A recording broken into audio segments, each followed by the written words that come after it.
everybody. Welcome back to the Aliens and Angels live podcast. This is November 23rd, 2025, and my special guest today is Jan Hann. Welcome back to the Aliens and Angels podcast. Today, I want you to meet Jan Hann, also known as Janet Fitzpatrick. Jan Hann was born in Hampshire, United Kingdom, and was self-employed and working for magazines such as Vogue, Harper's Bazaar, newspapers, etc., and at the time was employed by Ladybird as a children's coat designer, Rona Roy, women's dresses as a fashion illustrator, Just Jane maternity wear as a catalog illustrator. Lastly, she had her own haute couture boutique in Basingstoke. It was all about the material world. Jan wrote her first book about that life called Knock the Door by Jan Hann on Amazon, which has absolutely gone global. Jan got married during this time, and for her wedding dress, she unpicked a nun's outfit and created her bridal gown with it. Why? Because she always wanted to be a nun. People tell Jan that this was the sign of her calling, because that's exactly what happened to her. It was during 1982 to 1984 that Jan encountered some strange beings known as UFOs, which changed her life forever. All of the links are featured below. Thanks for liking, commenting, subscribing, and please do share my content with your friends. And I'm happy to say that YouTube and Rumble channel memberships are now available, so you can receive my perks and help to support my channel. And for those of you out there who are already channel members, or you might be joining soon, let me know if you'd like to take part in my upcoming panel of members scheduled for sometime in December. So what I'm going to do is have a show and invite my members, just talk about stuff. It'll just be a very informal panel and your chance to maybe share some of your own paranormal experiences. So if you'd like to do that, drop me an email or leave a comment, and I'd be happy to include you in that process. Okay, so now without further ado, I'm going to bring on my very special guest. Here she is, Jen. Welcome to Aliens and Angels. How you doing? Yeah. Nice to see you. I'm just going Fine, to say thank a you quick very hello. much. Thank you, and thank you for inviting me. Oh, you're very welcome. I'm just going to say a quick hi to Helena. Helena's here today. And of course, Denise is here as always. She's my amazing moderator. I don't know what I would do without her. She's already put up Jen's links to her Facebook, so y'all know where to find her. And she's also put up a link for anyone who wants to give me a donation via the Buy Me a Coffee app. And what else? Denise also says, please say hi, hit the like button, and share out and subscribe. Absolutely. And fearlessly phoenixing. Oh my God, I love this gal. She's so smart. Not to say my other, members aren't smart either, but she's super sharp. This girl, she could cut glass with a knife. Anyway, she says, good afternoon. And let's see, just seeing if we have anybody else. Yeah, and she says the same thing. Hit that like button for sure, guys.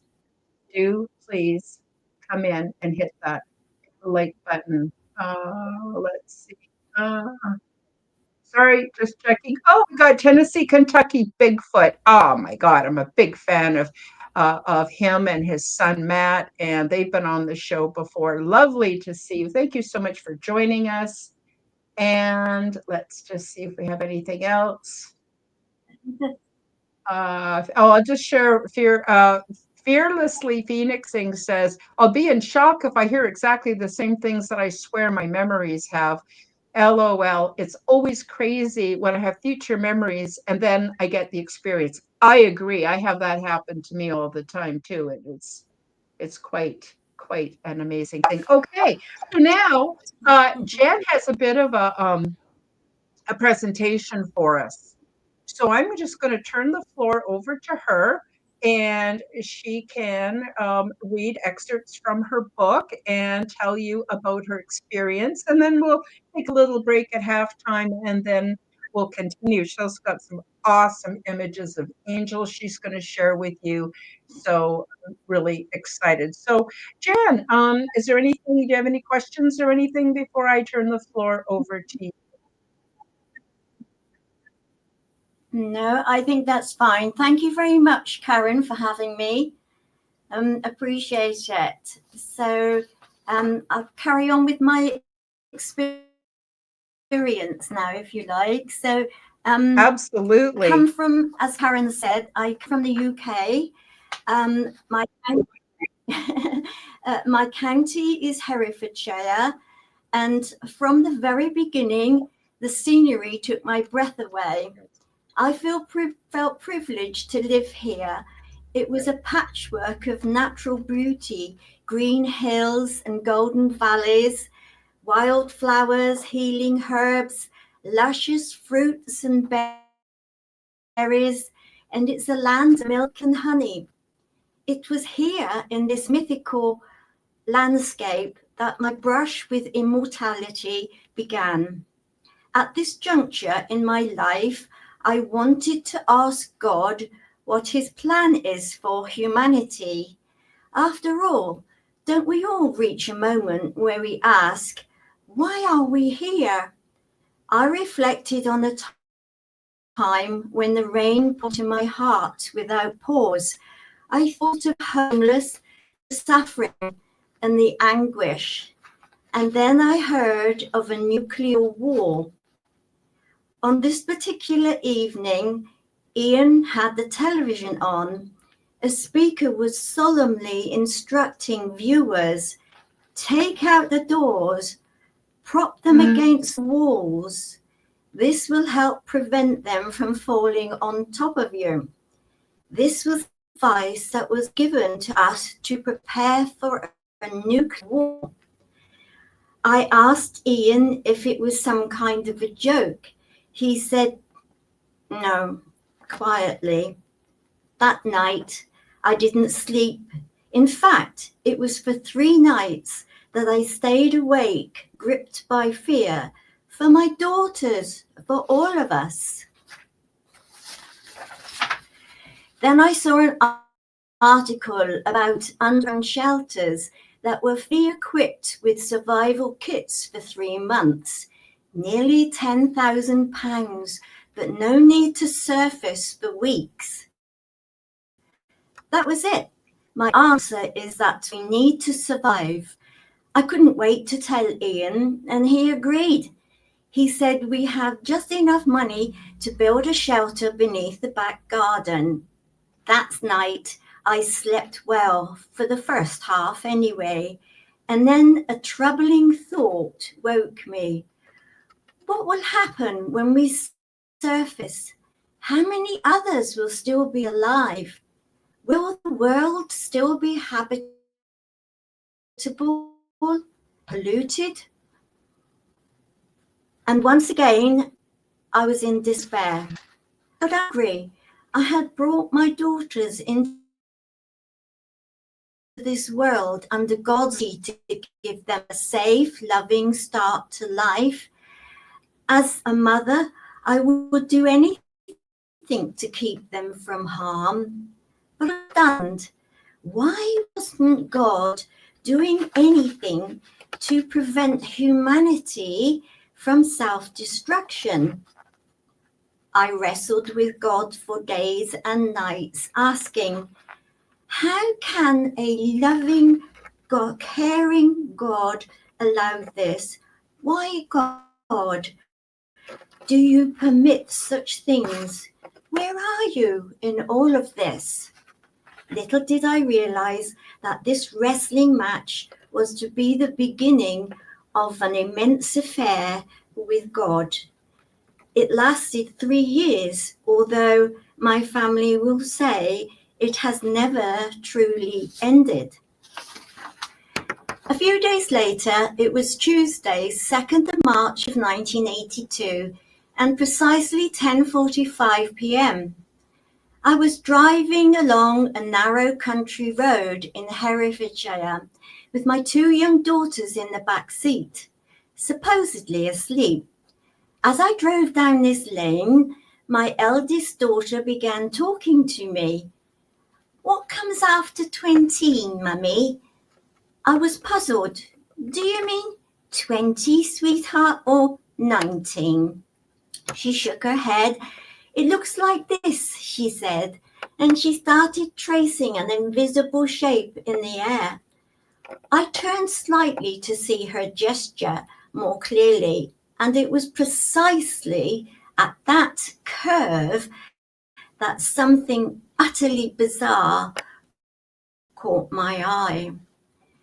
To the left of the curve is a stile leading into a vast field bordered by tall bushes, and to the right of this lane we were driving on, which stretches approximately 352 which is 0.32 kilometers. At the end of the lane, a main road branches off, leading to the International Communications Satellite Station in.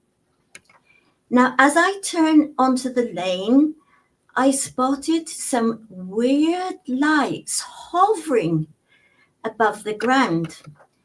They are clustered together in the front left corner of the field, suspended eerily in space. How do I know they were watching something on the main road, or perhaps far beyond towards the satellite station? I can't say, but the feeling was overwhelming. These lights weren't random. They were aware. Suddenly, the lights turned and sped towards us.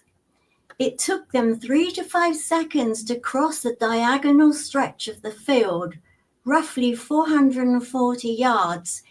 Even at 5 seconds, their velocity was around 180 miles per hour.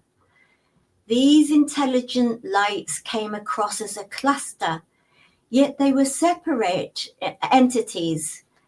The cluster was staggered, as if their speeds varied. Here they are, alongside the hedge that separated us from the field. Spontaneously, as if they'd spoken with each other, they spread out in a long line without bumping into each other. Then a patter, raindrops tapping against the car's window. A mist rolled in with these lights, shrouding the lane in a hazy, dreamlike atmosphere. The lights, about 6 of them, were now traveling alongside us, just 3 to 4 meters between us, hovering 6 to 8 feet above the ground. Each entity was composed of 2 bright circular white lights, approximately the size of a car's headlights, joined by a glowing, fuzzy stems pulsed and swayed. They weren't rigid, they were but alive with energy. They were there, and they were just peering straight at us, inquisitive beings with glowing eyes. And despite the shock, I couldn't feel fear. Their presence was almost hypnotic.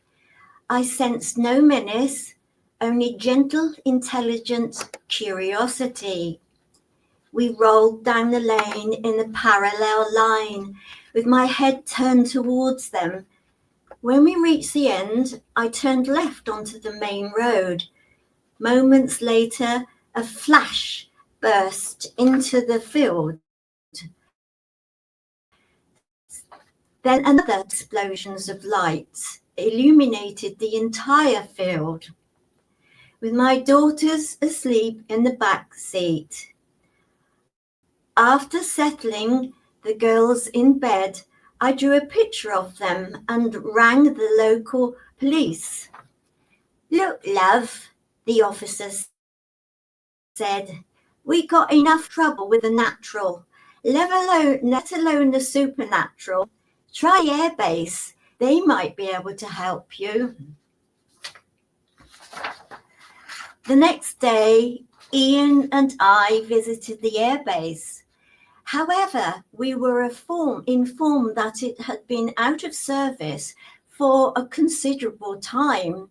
The officer's response was, "The police always send people here. Same story, time and time again." Wow, that means I'm not the only one.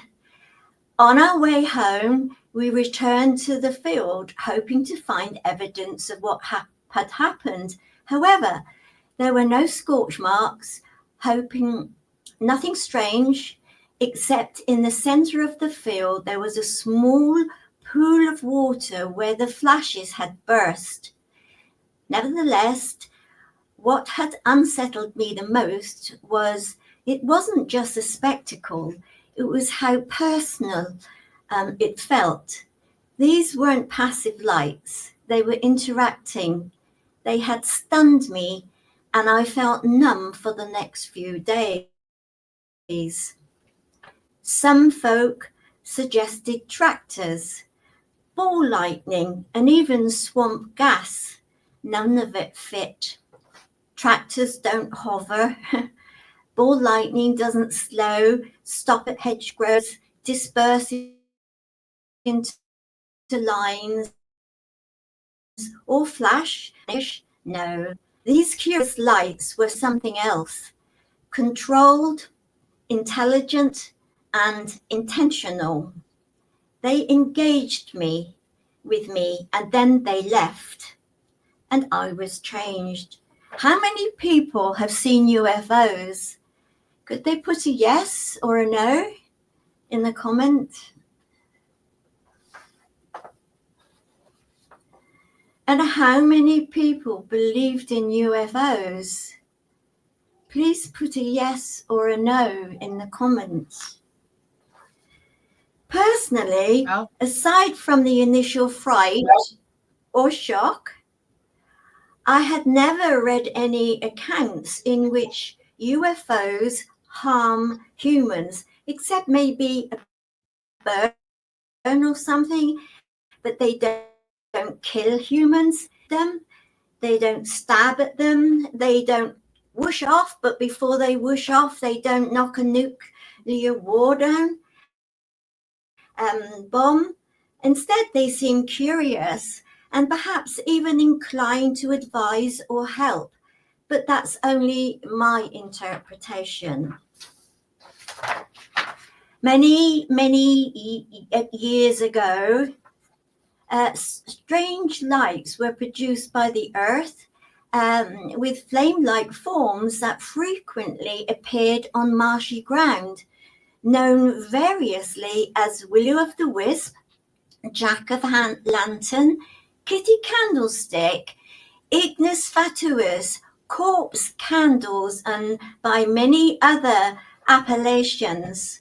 In folklore, they were interpreted as wandering sprites liable to lead travelers to their doom, as harbingers of death, and as widely believed to hover over fresh graves.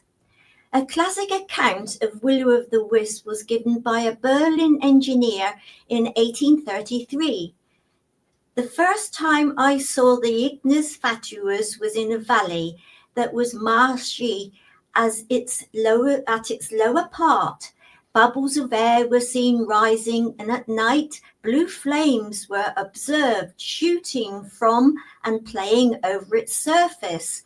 The fire became visible but redder, and they also burned during the day. I was able to singe my paper.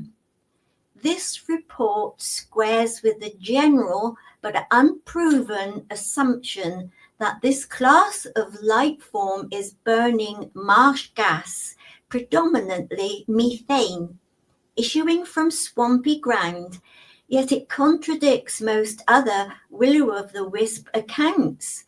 These flames which peer over boggy ground are described as not producing heat.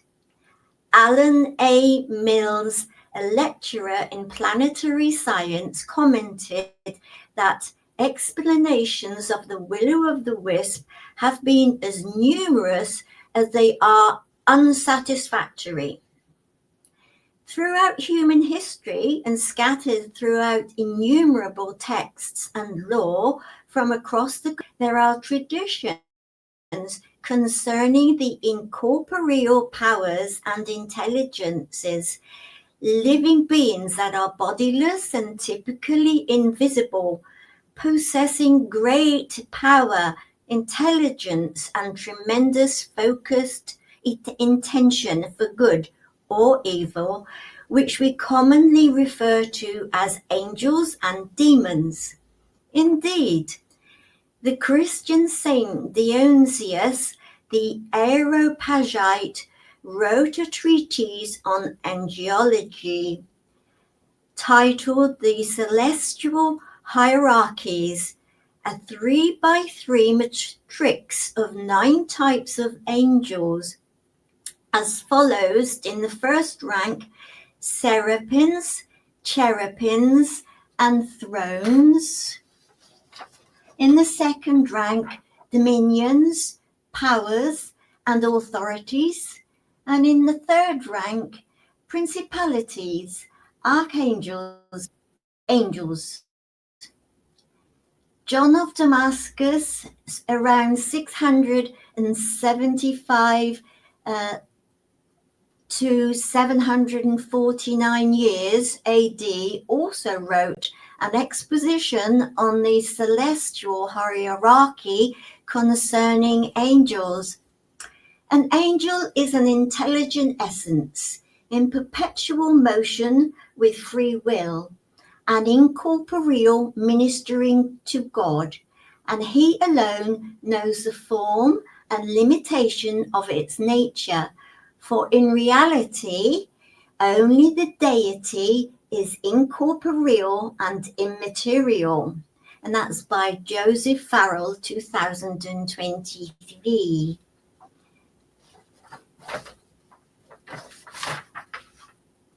Wow, that was wonderful. Wow, so far I'm completely spellbound.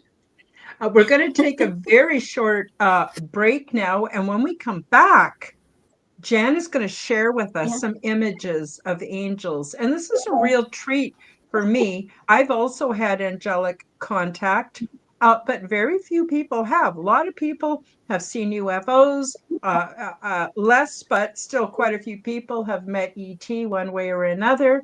And but the angels, it's hard to find guests who have actually had angelic experiences. So this is very, very exciting. I'm just going to quickly go to a very brief promotion. It's only a minute and a half. And when we come back, we'll take a look at some of those images. It's fascinating. Thank you so much, Jan. It's very interesting. Are you looking for the perfect, unique seasonal gift? Check out Zendone's Orgonite. They are my unique brand of orgone generators, and they are affordable, ethically sourced, handmade, and double charged for maximum effect. They are only available through my website, KarenHoltonHealthCoach.com. These beautiful devices are simple compounds which balance ambient energy by converting negative energy and EMF into positive healing energy with many easily confirmed health benefits. They help diminish the harmful effects of negative energies and EMF by attracting and converting them, retuning them into new and more healthful sound and light wave patterns. They also produce orgone energy, which is also known as chi, prana, zero point, and life force. And you can use these devices for focusing the mind, healing, meditation, and for spiritual growth. Zendome's Orgonite are my unique brand of orgone generators, and they are only available through my website. Don't be fooled by imitations. Check out my website to see my latest selection at KarenHoltonHealthCoach.com. That's KarenHolton Healthcoach.com. Check them out today.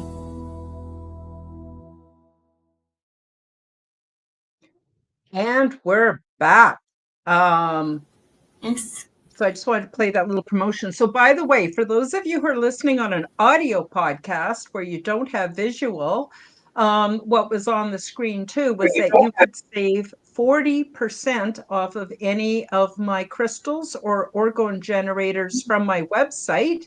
And all you have to do is after you've placed your order, before you do the checkout, you'll be asked for a coupon code. And you want to put in F as in Friday, FALL 2025. So that's fall 2025, FALL 2025 to get your 40% discount. So we're back, and we've got my guest on today is Jan Hann, and she has had some amazing angelic experiences. Of course, like many of us, she went to the different authorities to let them know what she'd experienced, and they either brushed her off or didn't take her seriously or do much of anything. And so that's why it's good that we have each other as community, that we can get together with other believers instead of, having to take, let's just say, a little bit of social stigmatization, and we get to be free to talk about it. So I'm just quickly going to say hello to Vamp Skyder, who's here today. I haven't said hello to you yet. I think I've said hello to everybody else. And I guess we'll just continue on. Jan, do you want to move on to that wonderful image or set of images you were showing me earlier? Or Yeah. Okay. Yes. Okay. So when I did just before I show you the different types of angels, I just want to show you the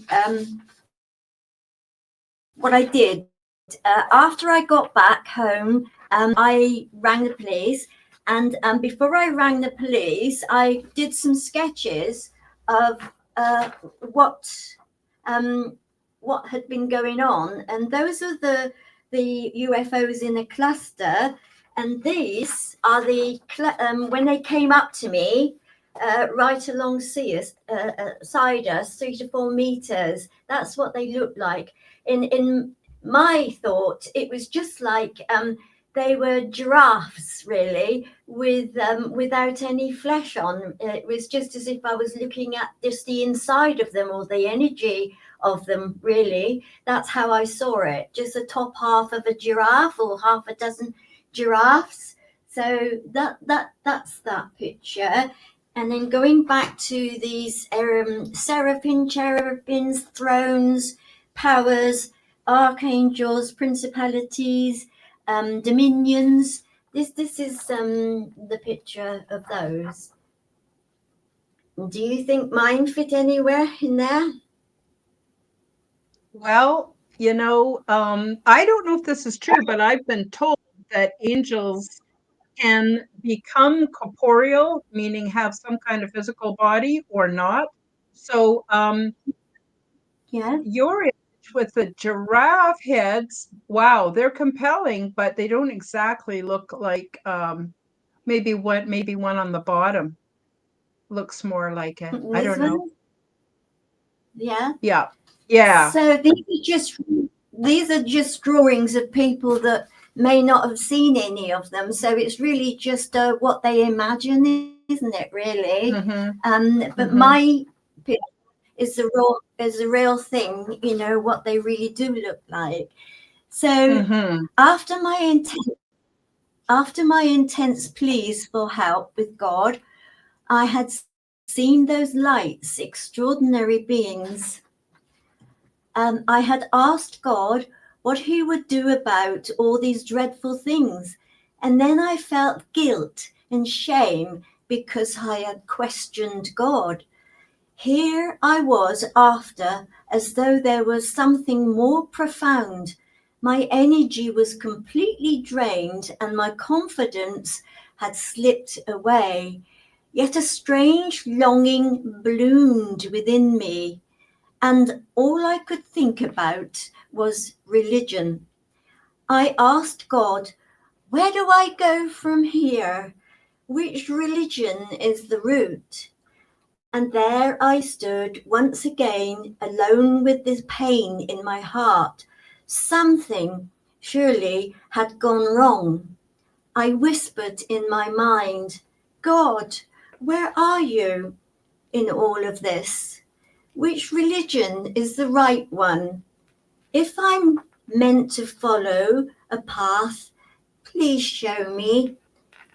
I sent this appeal upwards for several days and nights. Where are you, God? On this particular morning, with my hand on my heart, I stood at the kitchen window with trembling sincerity. I held out my arms and offered myself as a sacrifice to God. I prayed with urgency by knocking.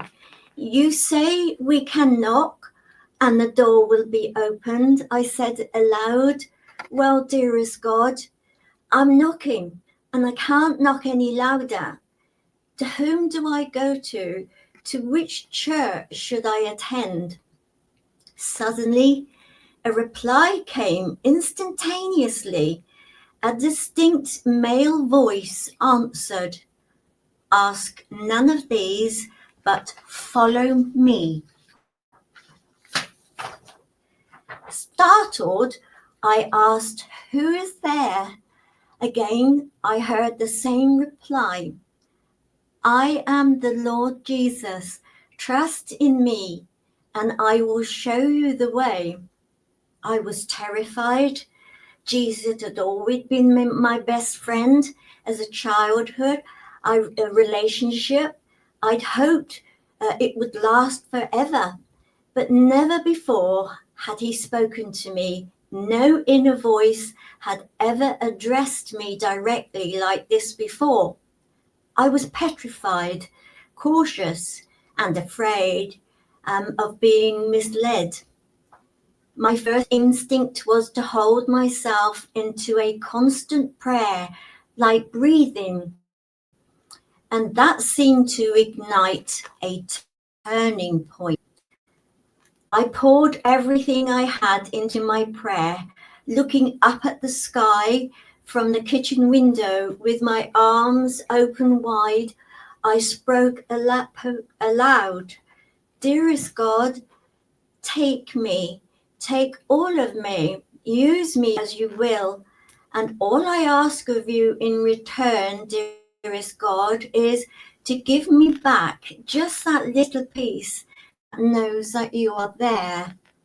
And if you will it, dearest God, I will offer it to others so they too may share in it. But only if you will it, and not of my accord. Perhaps it was the rawness with which I prayed, desperate and devoted. Immediately, something spontaneously happened. It was as though I had been touched a divine switch. Because at once there came a loud swirl of repent in my ears. And at the exact moment, a pressure bore down the top of my head. I was being driven downwards until I lay flat on the floor. I had surrendered to this invisible force. I was stunned and completely overcome. There was an awareness of something else, something unseen and powerful, and so close. And I sobbed, begging forgiveness for everything I had ever done wrong. I don't know how long I stayed like that, face down on the floor, but then I felt a warm glow on my head sometime later. The awesome holy other was not forcing me down anymore. Instead, I was magnetically being pulled up by the top of my head. Steadily, I looked out of the window, and there was a beautiful shimmering rainbow, and then another one appeared above it. I will never forget them. I took them to be a promise from God, and I love him deeply. Afterwards, I stepped back from the southeast facing kitchen window and took 3 steps towards the northeast facing dining room, which is there. Then something frightening happened. As I turned towards the dining room, it felt as though I had stepped or had been moved into a different zone. A creepy sensation enveloped me. You know that feeling when the hairs on the back of your neck stand up? It was like that, but more. Something invisible had again invaded my personal space. The strange presence felt like an enormous, invisible magnet. It had suddenly waited for me to turn in that precise direction. And that moment I did, it pounced. It latched onto the top of my head and locked itself there, and I couldn't move, and there was no way of escape. This present was more reality than reality itself. From deep within me, I protested. You've got the wrong person, honestly. I'm a woman. I feel too big. I feel this is too big for me. I'm too puny, too weak. I'm not the right person for whatever I asked you about. But it wasn't listening. Well, not really. Suddenly, something had been decided and a deal had been struck. Then in came paralysis, a complete suspended animation, another pounce, and this time it came with a clunk click, just like a metallic clamp. That I believed that I was being put on another electromagnetic wavelength. It felt like I was wearing a very heavy, tight magnetic cap. Just a cap, it was just on there. And my essence, my stuffing, was being pulled out of me. I was being teased into 2 parts. An outside observer might say it was just as if a giant bird had pounced on its prey and then rose into flight, carrying it skywards. But this bird wasn't interested in my outer shell, my physical body. Oh no, it was separating my inner energy, pulling it upwards, my physical body. And with that, a great rip came, an enormous roar and a rush of wind in my ears. And then I knew a part of me was moving upwards and out of me. The only way that I can, this has been since 40 odd years now, and I've been looking different things and in the science way, and in the factual way, what really could have happened. And to me, they who were putting onto a wavelength. That's the only way I believe that whilst I was going along the side of the field with these UFOs or whatever, then they were in my aura. They were far more powerful than me, although I do believe they're on the same wavelength as us. But because they were so close, I do believe that they were interfering or interacting with me, which they were on the same wavelength, but they were sort of like being absorbed by me as well. And this other wavelength was really quite painful, which I will tell you in a minute. So it was a clunk click, like a magnetic clunk clicked onto the top of my head, and it was drawing my stuffing out of me. And so the part of me was moving upwards and out of me.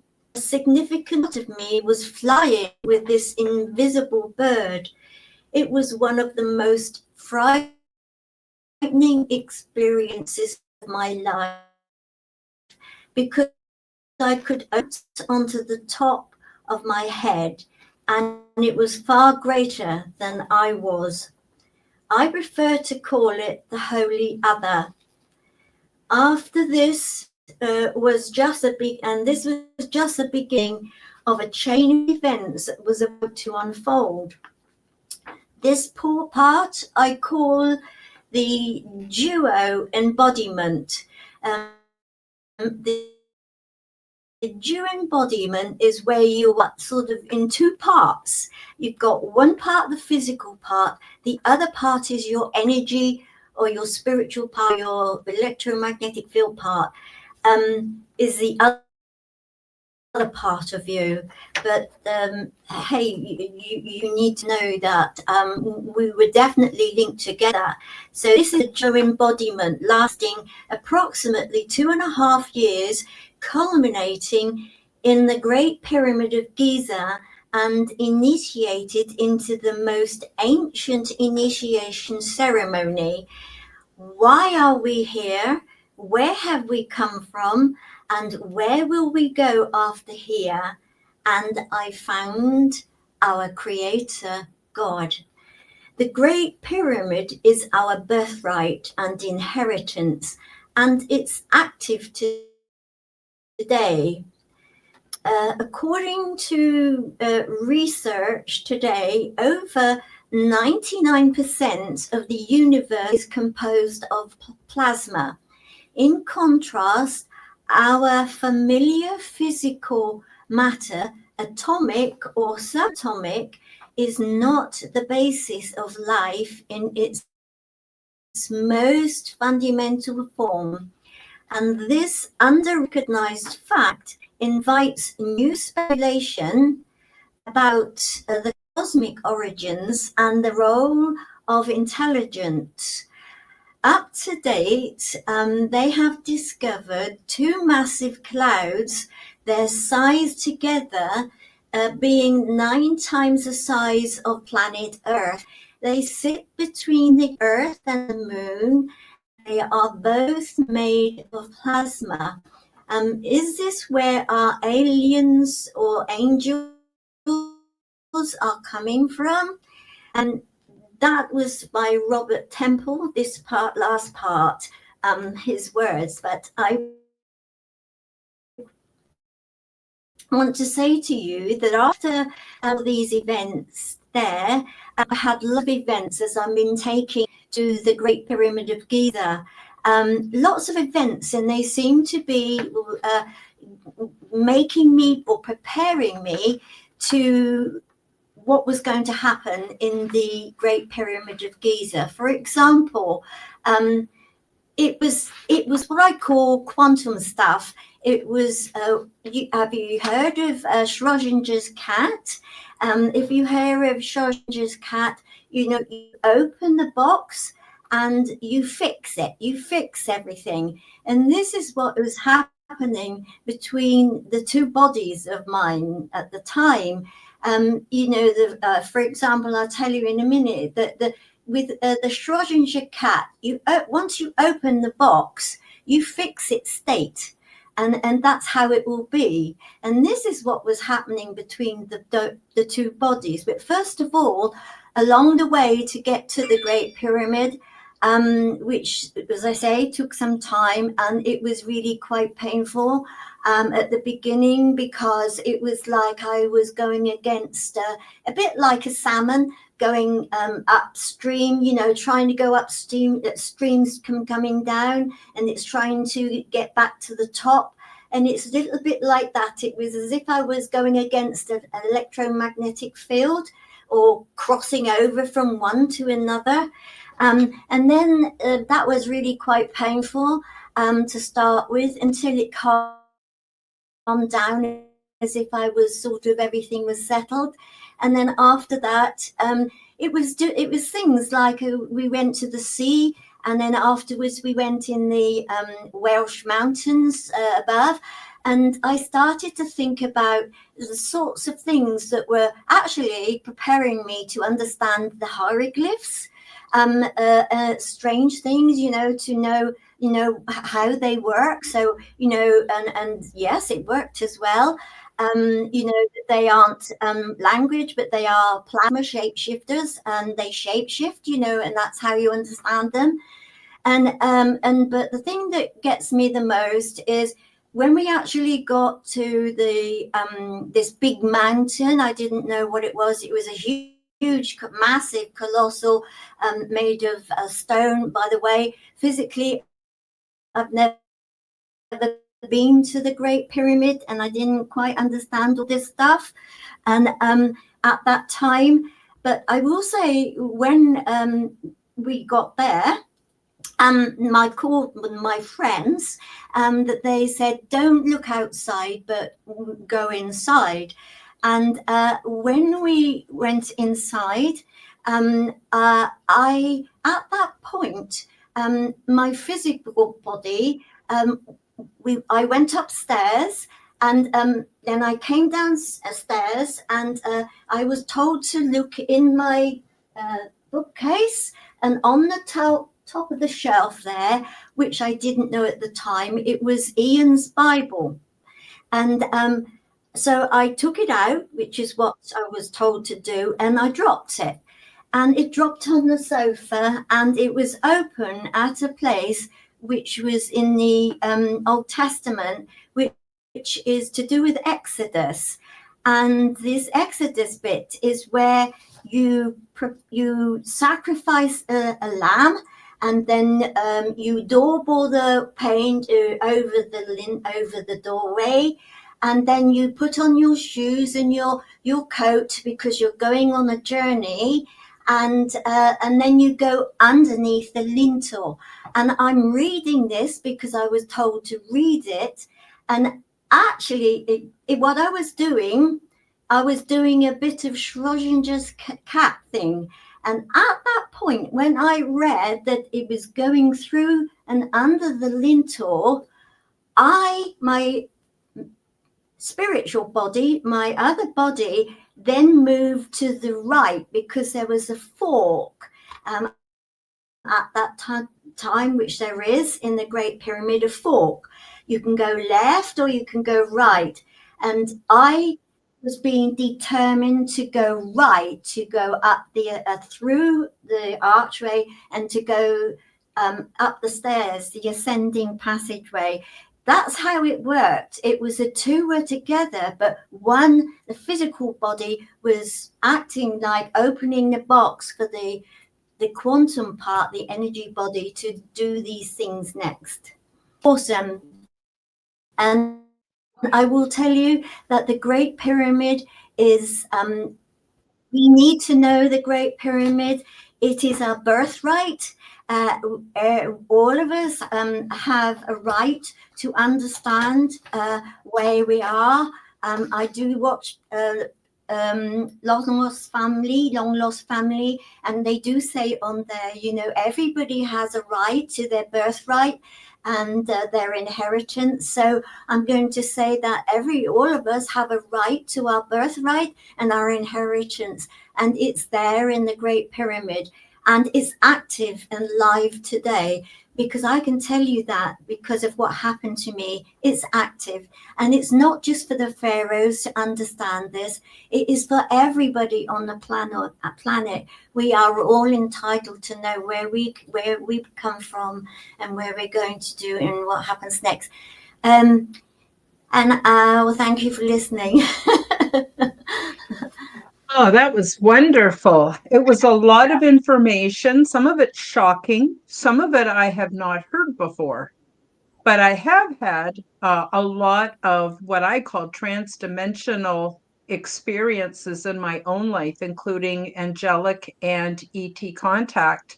And I am familiar with those Yeah. feelings associated with having a splitting. It's almost like I'm here, but I'm also there. It's also, for me, felt like when I was there, I wasn't here. And when I was here, I wasn't there. And, you know, we're never given from the time we're Yeah. born, we're never given concepts and language to talk about these paranormal experiences. So we're grabbing at words, trying to describe in a way that our audience is going to understand and you know, hopefully glean some support and some wisdom and some knowledge from all of this. And but I agree with you. It's so important to find out what your earthly mission is. So I know I'm doing what I'm supposed to be doing. I'm supposed to be having guests on podcasts and talking about what's important to me, spreading that all around the world, helping other people get recognized, get known, you know, promote their books, whatever I can do to make this world different. That's my own Yeah. personal activism, not to mention the changes inside myself, like becoming a better person. You know, I find that the higher I raise my personal frequency, the more amazing and easy it is to have paranormal experiences. But I really, really appreciate your experience. You've been through a lot, and I'm willing to bet not a lot of people actually believe what you tell them. And we've all been through that, where people think we're crazy because we're talking about things that they don't experience. But maybe, just maybe, that is how God shows us what we need to do to have better conditions here, better life, and a better afterlife. I don't know. But we're almost running out of time. But Jan, what I'm hoping you can do now, I'm sorry we don't have more time to get into more details, but maybe you could tell people, what is your basic Yeah. message? What do you want them to know based on your experience? And then where can people find you? Mention the name of your book, where they can find it. See, a lot of people are going to be listening to this on an audio podcast. They may not actually even get to see the replay. So if you could do that, that would be absolutely awesome. And thank you so much for being brave enough to tell your story. Yes, thank you. I would like to say that the message here is that we are in two parts. We don't die. The energy can never die. It just changes its form, and then, you know, it's ongoing. We are in parts. We have at least two parts. We have a physical shell, and then we have a mental body, energy body. And it's the energy Mhm. body that is the thing that keeps rolling on, you know, life after life after life. But most of all, my message is that my message is actually in the book, that you will find out who you are, where you're going to go from. It's opening. It's to do with the Great Pyramid. If you listen and read my book, it shows you how to be initiated. It's for everybody, and to raise your vibrations, and that's what it will do to the next level. So my book is this one. which Yeah. is on, will be on Amazon. It's not actually there yet. I just take it out the shiny thing so you can see it better, but it will be on Amazon in a few days. So that's wonderful. the thing. But it is really, it is to, yes, it's to prepare people, or for people to realize that they do have another life, and the Great Pyramid is there. It's actually our true temple. It is the most important artifact on our planet, and this is the way. I don't see why it should be not allowed to speak before, but it's was, is, and always will be, and it's active today. Wonderful. And where can people And find you? it's for everybody. Okay, and Facebook. So I've got that in the link below for anybody who's interested in finding more about you. And yeah, I think it's a really important message. With all the stuff that's going on here on Earth, my goodness, it is so nice to have a higher perspective and to know that there are other Yes, beings yes, besides humans that are involved in our life. And yes. that's really wonderful. Let me just see in the live chat. Phoenixing says, thank you, Jan, for being both brave and amazing to share your experiences and your words of wisdom. She also says, we need the name for the audio only recording. Yeah, the name of the book. What is the full name of the book? The full name of the book is The Great Pyramid's Initiation Ceremony, Hall of Records, active today. So it's Hall of Records. So it is the Great Pyramid Initiation Ceremony, Hall of Records by Jan Hann. Is that right? Wonderful. Is that what you want to know? Yes. Yes. What I want to say is, go ahead. what I just want, what I want to say is that, we're in such a, I see that we don't know where we're coming. We don't know where we're going from. We're sort of like lost sheep, if you like, really. And it's about time that we heard more about, these things. We need to open the box and look further at life. Yes, I completely agree. Fearlessly Phoenixing says, thank you so much, Karen and Jan, for such a wonderful episode. Yes, I want to thank you too, Jan. Not just for your courage to come public and talk about all this, but also learning how to use technology like StreamYard and all different things so you can be available to the world, to the public. I'm very excited that your book is coming out. That's really awesome. I also want to thank all the people who made the effort to come into the live chat today. You really, really make my community. You're so positive, so loving. What a great bunch of folks to hang out with on a Sunday afternoon. I couldn't be happier. And so I just want you all to know that you're making a big difference in my life and the lives of other people. I want to also thank those that are listening on an audio podcast. I'm part of the Forbidden Knowledge Network, and you can find me on all audio platforms. And then there's the replays, those that come and watch the replays, because some of you might be at church or might be going to work or might be doing different things and may not be able to be here live. So I'm just thrilled to bits with my community that has coalesced around this show. And I wish you, Jan, the very, very best and hope to have you back on my show, maybe in the early new year, and we can pick up where we left off. But we're out of time for today. And again, I love everybody.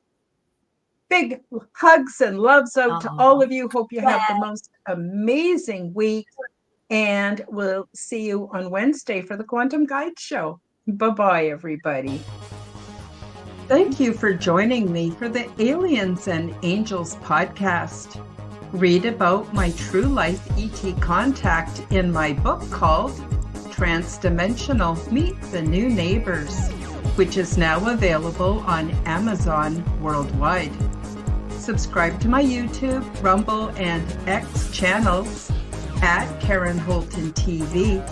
The like button and leave me a comment. And please do share this podcast with your friends. Check out my website at www.karenholtonhealthcoach.com to see my free resources and amazing products and services. All of the links will be in the description below. As part of the Forbidden Knowledge Network, you'll also find the Quantum Guide Show with Karen Holton on all audio platforms. Until next time, keep up the good work.